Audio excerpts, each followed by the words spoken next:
مفتی صاحب کے YouTube channel کو سبسکرائب کیجیے، مفتی عطاء الرحمن قاسمی۔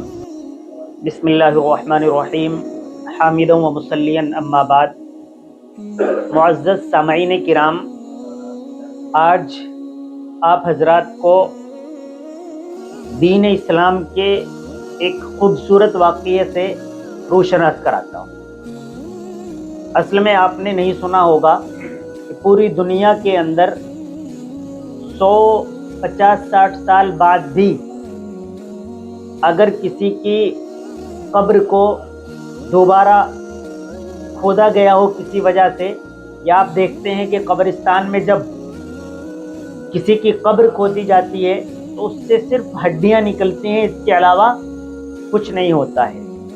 لیکن آپ نے سنا ہوگا کہ حضرات صحابہ کرام کے متعلق جو آپ کی قبریں ہیں، اور حضرات صحابہ کرام جو اس دار فانی کو الوداع کہے گئے ہیں، ان کے اجسام کے بارے میں کہ وہ الحمدللہ اسی ایک طریقے پر بالکل صحیح سالم رہتے ہیں۔ اس کے متعلق میں آپ کو بتاؤں، 1932 کا واقعہ ہے عراق کا۔ وہاں پر اس کے پاس سے دریائے دجلہ بہتا ہے۔ بادشاہ نے خواب دیکھا کہ 2 صحابہ کرام ہیں، ان کی قبریں موجود ہیں، حضرت حذیفہ ابن یمان اور حضرت جابر ابن عبداللہ، کہ ان 2 حضرات کی قبریں ہیں، اور خواب میں وہ یہ کہہ رہے ہیں کہ پانی ہمارے قبروں کے بالکل قریب آ چکا ہے، یہاں پر نمی محسوس کی جا رہی ہے، تو آپ ہمیں ہماری قبروں سے نکال کر کسی دوسری جگہ پر ہماری تدفین کر دیں، ہمیں شفٹ کر دیں۔ یہ خواب بادشاہ نے ایک رات دیکھا، پھر انہوں نے اسے جانے دیا کہ آیا ہوگا کسی طریقے پر۔ پھر دوسری مرتبہ دوسری رات یہ خواب دیکھا، پھر دوسری مرتبہ دوسری رات خواب دیکھنے کے بعد بھی کہ نہ جانے کیا معاملہ رہا ہوگا، کیوں خواب یہ آیا ہوگا، اسے پھر بادشاہ نے اگنور کر دیا۔ لیکن تیسری رات یہی خواب عراق کے مفتی اعظم، ان کو یہ خواب نظر آیا۔ السعید پاشا ان کے بارے میں لکھا ہے، وہ ایک وزیر کو لے کر بادشاہ کی خدمت میں پہنچے، بادشاہ کے یہاں گئے کہ میں نے یہ خواب دیکھا ہے۔ بادشاہ نے کہا کہ میں بھی 2 رات سے یہ خواب دیکھ رہا ہوں۔ تو بادشاہ نے کہا کہ آپ مفتی اعظم ہیں، آپ اس قبر کی تبدیلی اور ان کے اجسام کو دوسری جگہ منتقل کرنے کا فتویٰ دے دیں تو پھر اس پر ہم کام شروع کریں۔ تو مفتی اعظم نے فتویٰ دے دیا کہ ان قبروں کے جو لوگ ہیں، یہ حضرت حذیفہ ابن یمان رضی اللہ تعالی عنہ اور حضرت جابر ابن عبداللہ رضی اللہ تعالی عنہ، کہ ان کو اس قبر سے دوسری جگہ پر منتقل کر دیا جائے۔ یہ فتویٰ دینے کے بعد بادشاہ نے اس خبر کو عام کیا، ایک طریقے پر اخباروں میں نکالا۔ اسلامی دنیا کے اندر یہ بات پھیل گئی اور بہت زبردست طریقے سے پھیلی۔ یہ بات ہے عید الاضحیٰ کے موقع کی، حج کے موقع کی۔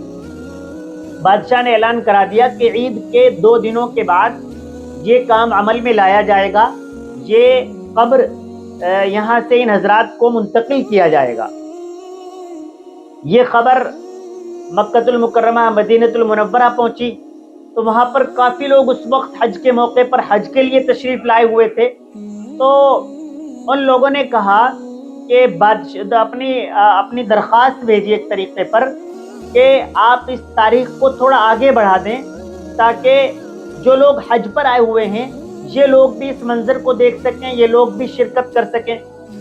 پھر بہت سارے ممالک نے، حجاز سے، مصر سے، لبنان سے، فلسطین سے، ترکی سے، ایران سے، بلغاریہ سے، روس سے، ہندوستان تک، یہاں کے لوگوں نے، ذمہ دار لوگوں نے وہاں پر تار یا خط وغیرہ بھیجا کہ اس کی ایک تاریخ اور متعین کی جائے، کچھ اور آگے بڑھایا جائے، تاکہ ہم لوگ بھی بآسانی شرکت کر سکیں۔ تو اس میں 10 روز کا اور اضافہ کر دیا گیا۔ پیر کے دن دوپہر کو 12 بجے کے وقت یہ کام کیا جائے گا، اس کی خبر کر دی گئی۔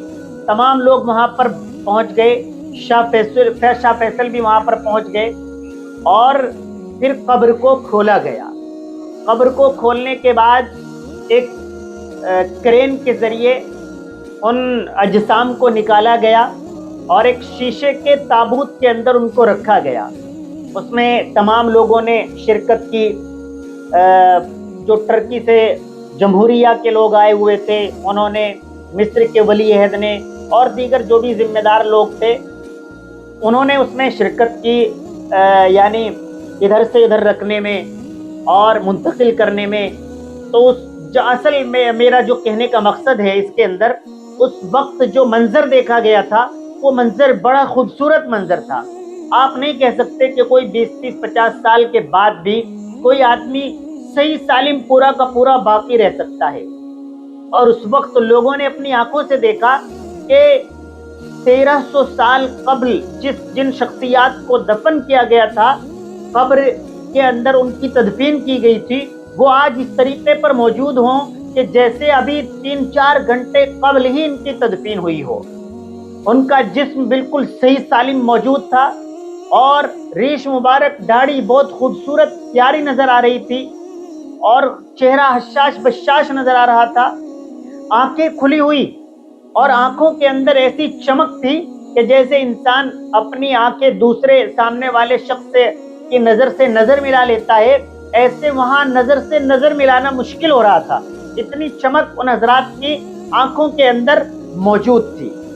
تو بتانے کا مقصد یہ ہے کہ جیسے کہ آپ سنتے ہیں کہ نبی کریم صلی اللہ علیہ وسلم کے صحابہ کرام کا کفن میلا نہیں ہوتا ہے، اور وہ واقعی دیکھا، لوگوں نے اپنی آنکھوں سے دیکھا، نظارہ کیا کہ کفن اور تمام چیزیں، جسم پورے طور پر صحیح سالم موجود تھا۔ پھر وہاں سے ان دونوں حضرات کو، حضرت حذیفہ ابن یمان رضی اللہ تعالیٰ عنہ کو اور حضرت جابر ابن عبداللہ رضی اللہ تعالیٰ عنہ کو، حضرت سلمان فارسی کی قبر کے برابر میں ان کے آس پاس ان کی تدفین اور ان کو منتقل کر دیا گیا۔